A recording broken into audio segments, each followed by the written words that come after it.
The Silent Canopies, the True Twilight of the Maya. Chapter 1. The Abandoned Thrones. The world outside slows down as darkness settles over the landscape. Deep within the heart of the Central American rainforest, beneath a dense, heavy canopy of emerald green, lies a quiet empire. Here, grand stone pyramids rise above the trees, catching the final, golden light of the setting sun. This is the land of the Maya. In the year 850 AD, the great city of Tikal was a masterpiece of human engineering. Paved white roads connected massive plazas, and towering temples were painted in brilliant shades of red and blue.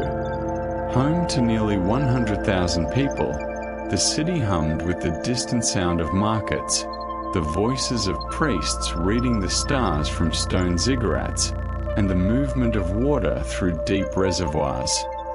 This was one of the most advanced civilizations on Earth. They possessed a complex written language, understood the mathematical concept of zero, and tracked the movements of Venus with a precision that rivals modern calculations.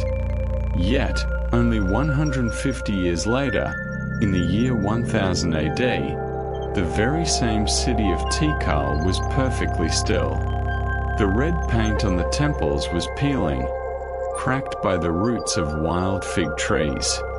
The grand wooden doors of the palaces had rotted away.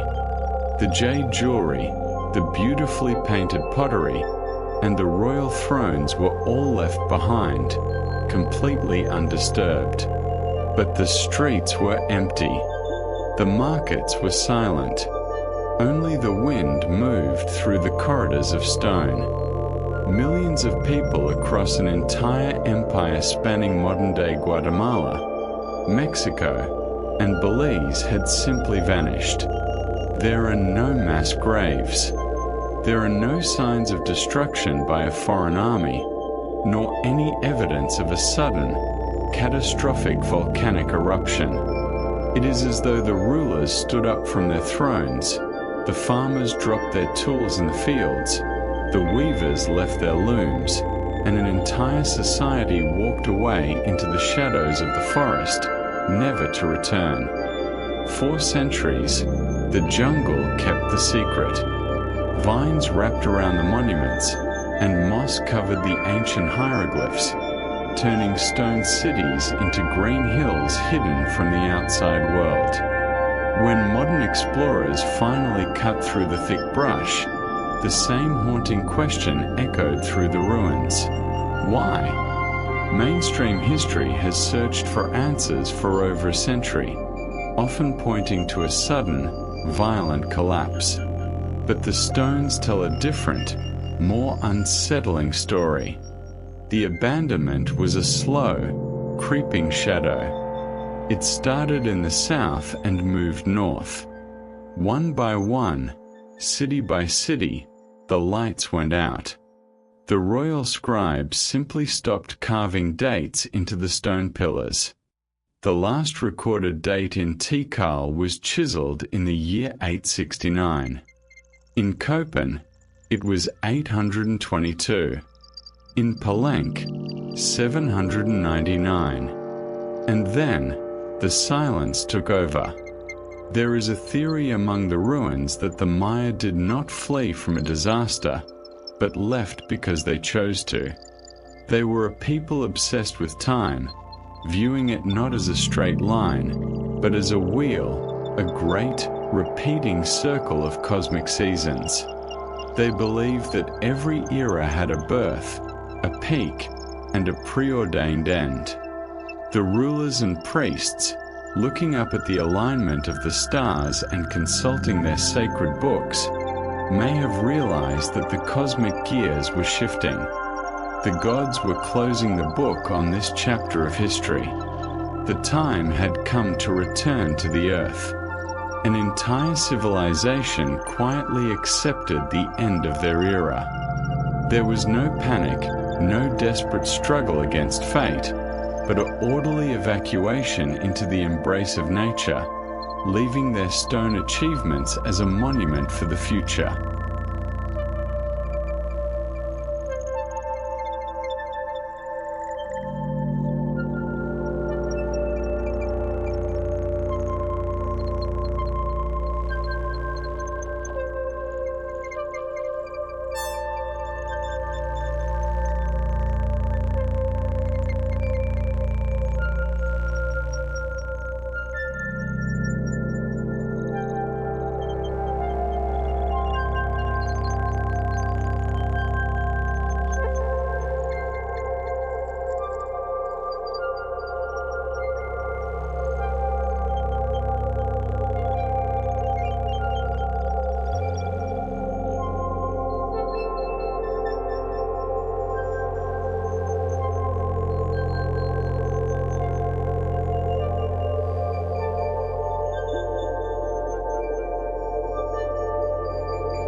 Chapter 2: The Geometry of Time.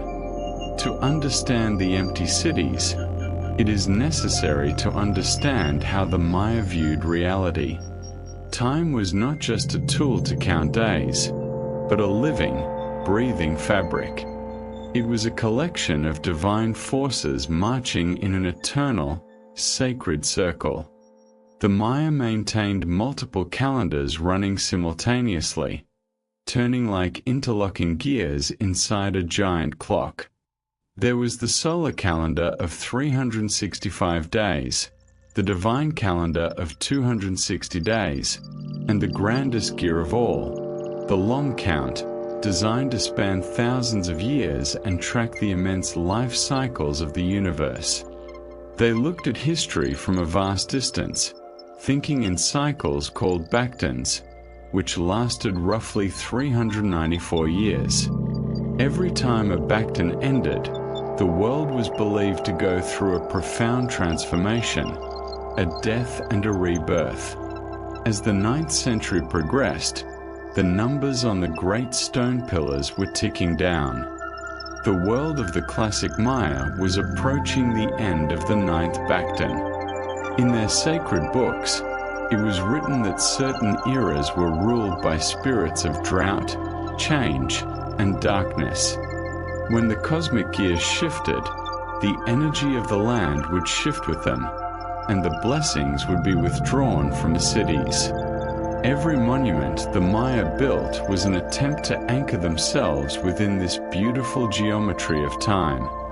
They constructed their pyramids as physical clocks, where the shadows of the sun would crawl down the stone steps precisely during the equinox. They knew exactly where the stars would be 1,000 years into the future. And perhaps, they knew exactly when their time in the jungle would expire. If staying in the cities past the sacred deadline was viewed as an act of defiance against the universe, the arrival of the portents would change everything.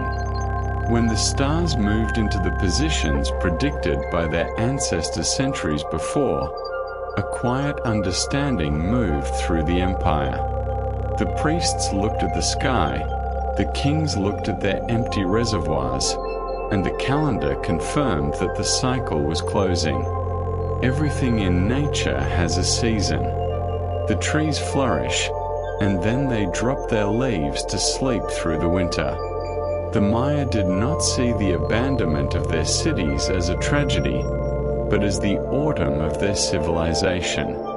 The gears of time turned then just as they do tonight, moving steadily through the dark, guiding the world toward a natural state of rest.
Chapter 3: The Great Megadrought. While the calendars of the Maya spoke of cosmic cycles, the physical world beneath their feet was experiencing a profound shift.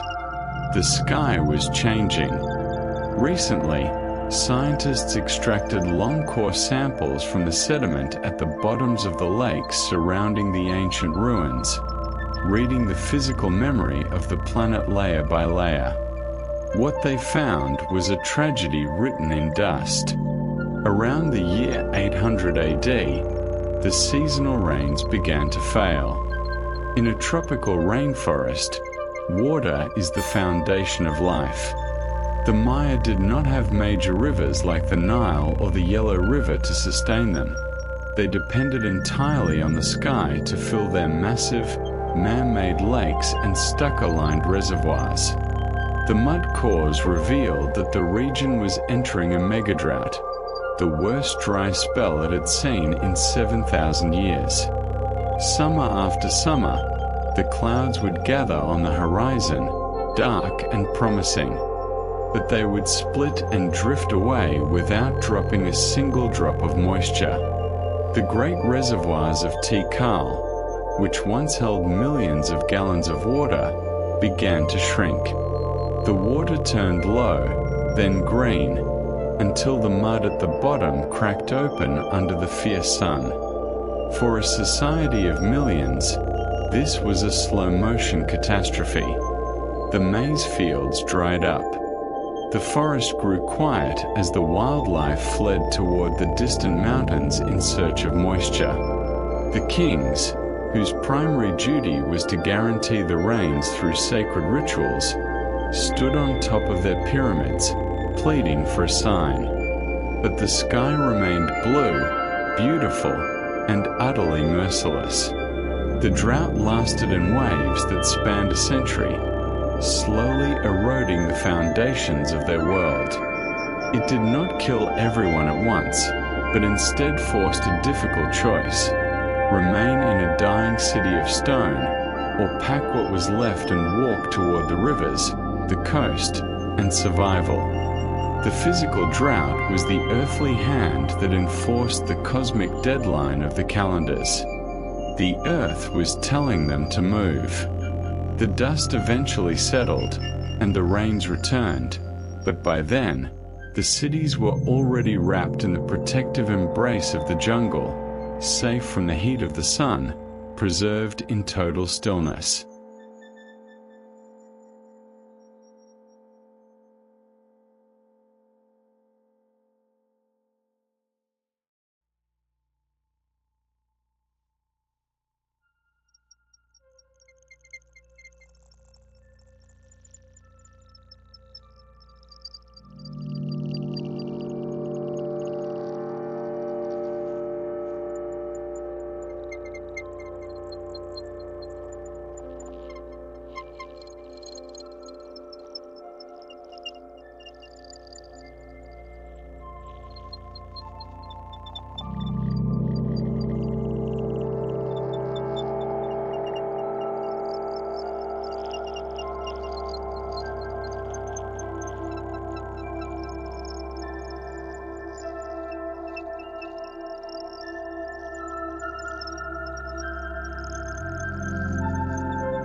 Chapter 4: The Whispering Cenotes. As the surface of the Maya world dried up, the people turned their eyes downward. Beneath the soil of the Yucatan Peninsula lies a hidden world, a massive labyrinth of flooded caves, secret underground rivers, and deep, natural sinkholes filled with emerald water. The Maya called them cenotes. To the common eye, they were life-saving wells, but to the spiritual mind, they were the physical portals to Xibalba, the underworld, a place of fear but also a place of rebirth. During the dry years, the cenotes became the last sanctuary. Priests would descend into the dark caverns, lighting torches of pine wood, the smoke rising through the limestone openings like prayers. They believed that deep within these watery depths lived the ancient gods, waiting to be appeased. They left offerings of carved jade, golden bells, and painted pottery filled with incense, dropping them into the black water where they reflected the stars like a dark mirror. Scientists diving into these cenotes today find those very same offerings sitting undisturbed in the dark silt for over 1,000 years. They find the ceramic jars left behind by priests who crawled hundreds of yards through tight, pitch-black stone tunnels just to touch the retreating water table. But the water in the cenotes carried its own final secret. As the drought intensified, the water levels dropped so low that the sea began to seep into the underground rivers from the coast, turning the fresh water salty. The sacred portals to the underworld were turning bitter. When the waters below turned against them, just like the skies above, the Maya knew that the landscape itself was withdrawing its hospitality. The journey for that era was done. The portals were closing, leaving the deep, underground chambers in absolute, unmoving peace.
Chapter 5: The Architectural Collapse. Every great civilization leaves a scar on the landscape, and the Maya were no exception. As archaeologists look closer at the ruins today, they find that the collapse was not just something that happened to the Maya, it was something they inadvertently accelerated. The evidence is hidden in the very walls of their magnificent palaces and pyramids. To create the brilliant, blinding white plazas and smooth crimson temples, the Maya used a specialized lime plaster, or stucco. This plaster required an immense amount of heat to produce. To make just 1 square meter of lime plaster, workers had to burn up to 20 separate green trees to heat the limestone kilns to the necessary temperature. As the population grew, so did the demand for grander monuments. The sound of stone axes ringing through the forest became a constant rhythm. Century after century, the hillsides were stripped of their ancient trees to feed the insatiable appetite of the construction kilns, converting millions of acres of lush jungle into flat, cleared agricultural fields and barren land. Modern climate modeling shows that this massive deforestation had a devastating consequence. When a forest is cleared, the land loses its ability to cycle moisture back into the atmosphere. The green canopy, which once acted as a natural rain machine, was gone. The ground grew hotter, the soil turned dry and brittle, and the local humidity plummeted. By cutting down the forest to glorify their gods, the Maya had accidentally altered their own microclimate, making the natural droughts far longer and much more severe. The topsoil, no longer held together by the deep roots of trees, began to wash away during the rare, violent downpours. It flowed down into the valleys, choking the clean agricultural canals with thick mud and rendering the maize fields useless. The architecture that once symbolized the ultimate power of the kings had become an environmental trap. The very beauty of the cities was suffocating the land that fed them.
Chapter 6: The Jade Trade and the Silent Roads. For centuries, the Maya world was held together not by a single emperor, but by a delicate web of commerce.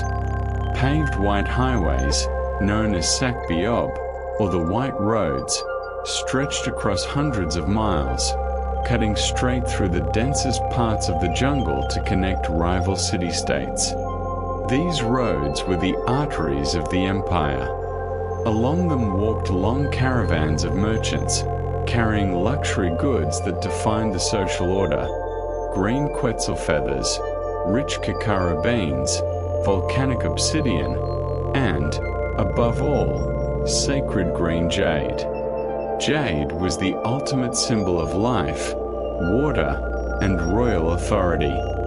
A king without jade was a king without the backing of the cosmos. But as the environmental pressures of the 9th century intensified, the white roads began to grow quiet. When the agricultural fields failed in the south, the delicate balance of trade collapsed. A city struggling to feed its own population could no longer export surplus corn or cotton. Without goods to exchange, the merchants stopped traveling. The grand marketplaces, which once echoed with multiple dialects and foreign traders, fell silent. This economic breakdown acted like a domino effect across the landscape. The northern cities, which had managed to survive the early stages of the drought, suddenly found themselves cut off from the vital obsidian tools and luxury items of the south. The social fabric began to unravel. Without the prestige of exotic goods to distribute to their nobles, the rulers lost their political leverage. The sacred white roads, once meticulously cleared of weeds and maintained with fresh white plaster, were slowly overtaken by the creeping jungle. The connections between the cities were severed, isolating each kingdom and leaving them to face the gathering darkness alone.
Chapter 7: The Poisoned Water of Tikal. While the scarcity of water was a visible crisis on the surface, an invisible, deadly threat was developing deep within the structural heart of the greatest metropolises.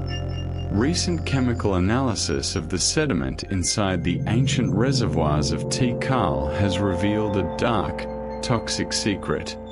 The Maya had a profound love for the color red.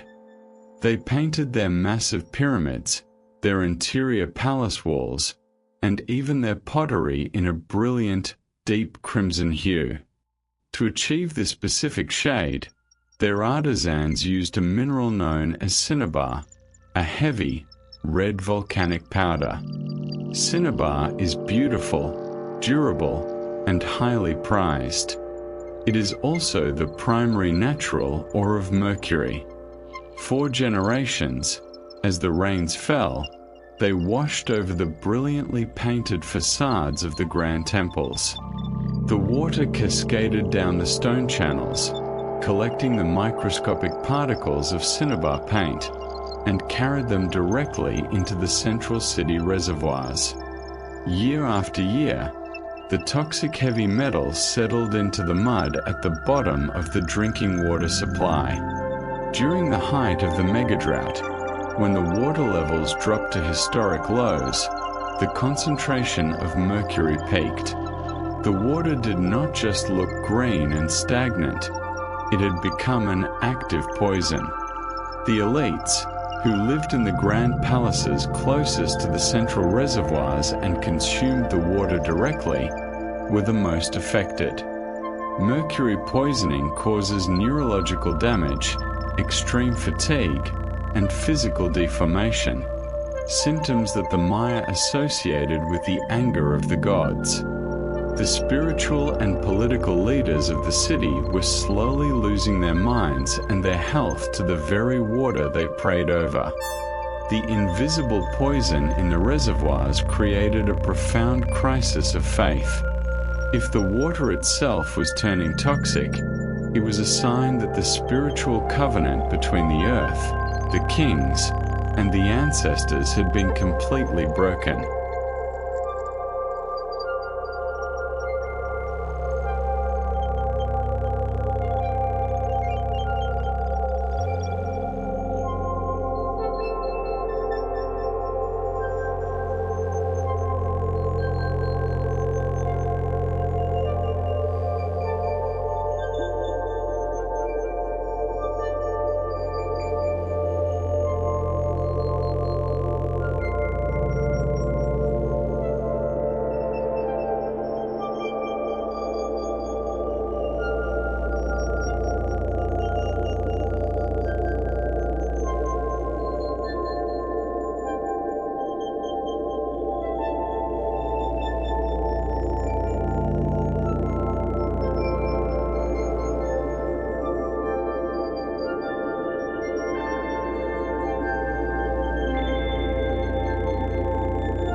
Chapter 8: The Silent Peasantry. When we look at the grand ruins of the Maya, we are looking at the remnants of the elite, the palaces of kings, the temples of priests, and the monuments of the wealthy. But a civilization is built on the backs of the many.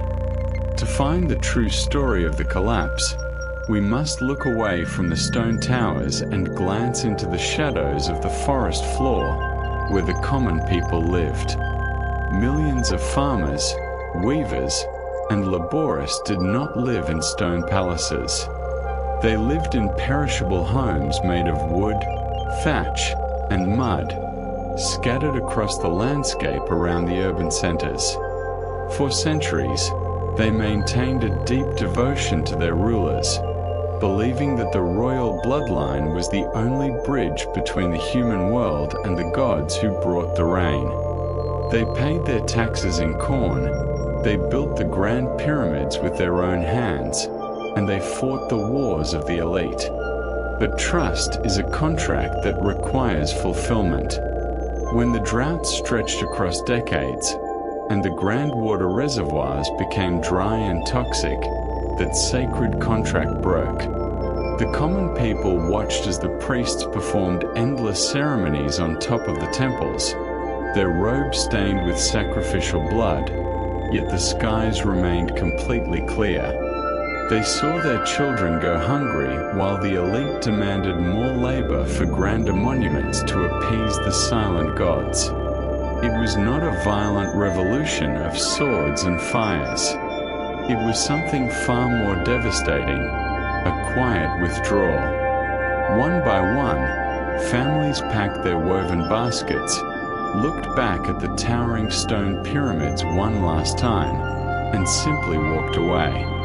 They returned to a decentralized way of life, dispersing into smaller communities near permanent water sources along the rivers and coastlines.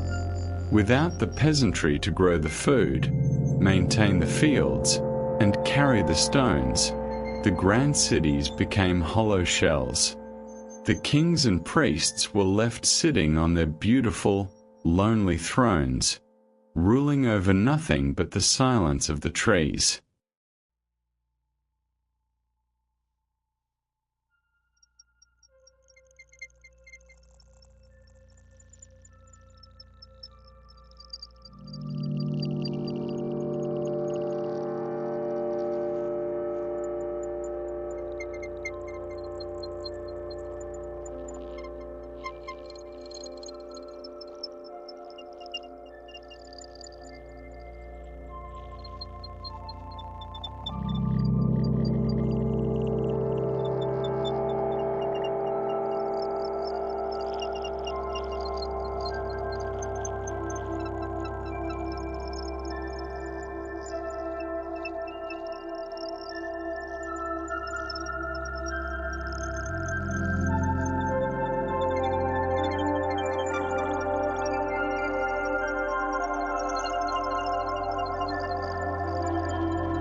Chapter 9: The Last Stronghold.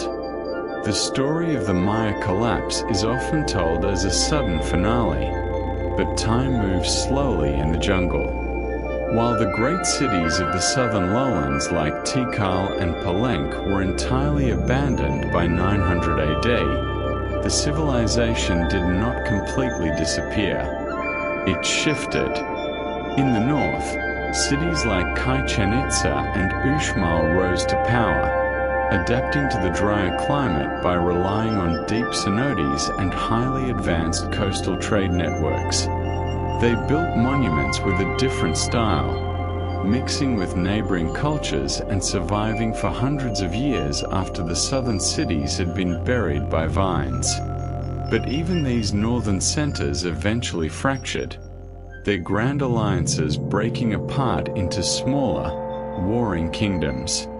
The absolute final chapter of the independent Maya was written in a place called Nochpatan, an island city sitting in the middle of a remote lake deep in the Guatemalan jungle.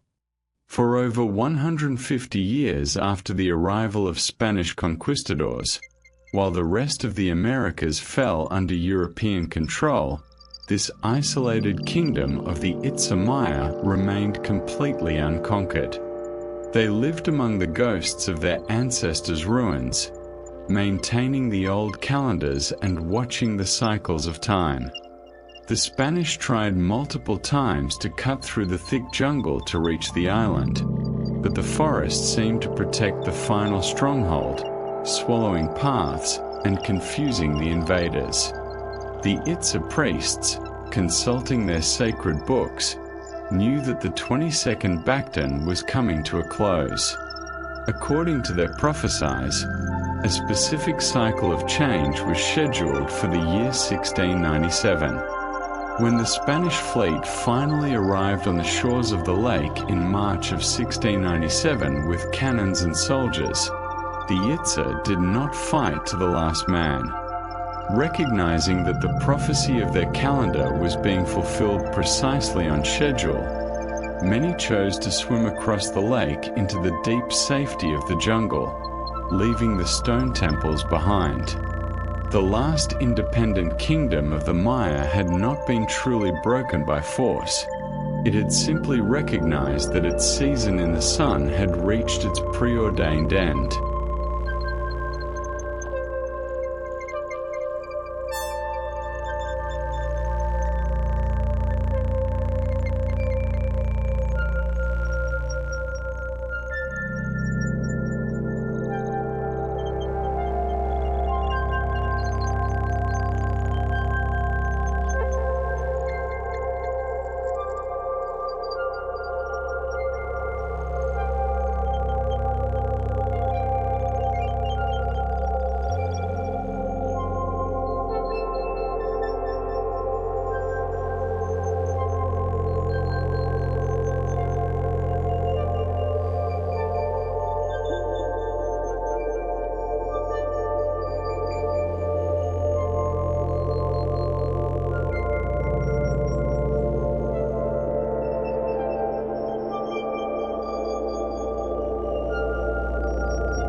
Chapter 10. The Aftertaste of Truth. Tonight, as the night deepens, the ancient stone cities of the Maya sit in the dark, just as they have for over 1,000 years. The thick vines hold the limestone blocks together like tight, living ropes. The roots of the giant saber trees run through the rooms where kings once slept, anchoring the ruins to the earth. The Maya did not truly disappear. Their descendants still live in the villages of the Yucatan and Guatemala, speaking the ancient languages, weaving the same intricate patterns, and looking up at the very same stars. The collapse was not the end of a people, but the closing of a magnificent chapter. They did not fight the natural rhythm of the world. They listened to the earth, read the timeline written in the cosmos, and chose to survive. History of our world is not a straight line of endless progress, but a grand, repeating circle. Civilizations rise like the morning sun. They reach their beautiful noon, and then, inevitably, they welcome the cooling quiet of the evening. There is a deep, profound peace in knowing that everything moves in seasons. The rain will always return. The forest will always reclaim what was borrowed. And the stone thrones will wait in the quiet dark, safe under the silver light of the moon. As you close your eyes tonight, let your thoughts drift away like the wind through the empty plazas of Tikal. The world is taken care of. The cycles will continue. Sleep now, and let the silence of the canopy carry you into the deep, restful dark.